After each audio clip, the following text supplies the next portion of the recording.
ஏற்கனவே ஒரு வீடியோல சொல்லியிருப்போம் தாவேகாவுக்கு சின்ன ரெடி ஆயிடுச்சு அப்படின்றது. சோ அதுக்கேற்ற மாதிரி நம்ம தளபதி அவர்கள் வந்து தன்னோட கட்சிக்கான சின்னங்கள், அதாவது பொது சின்னங்களை தேர்வு செஞ்சு வந்து தேர்தல் ஆணையத்துக்கிட்ட அமைச்சிருக்காரு. சோ இந்த பொது சின்னங்கள்ல வந்து பாத்தீங்க அப்படின்னா கிட்டத்தட்ட ஒரு 10 சின்னங்கள் வந்து இடம்பெற்றிருக்கும் அப்படின்னு சொல்லிட்டு நம்ம சொல்லியிருப்போம். அந்த 10 சின்னங்கள் என்ன அப்படின்ற தகவல்கள் வந்து கொஞ்சம் வெளியாயிருக்குங்க.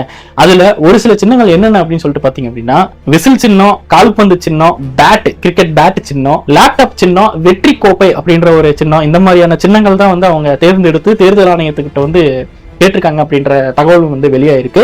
சோ இதுல உங்களோட ஃபேவரட் சின்னம் எது?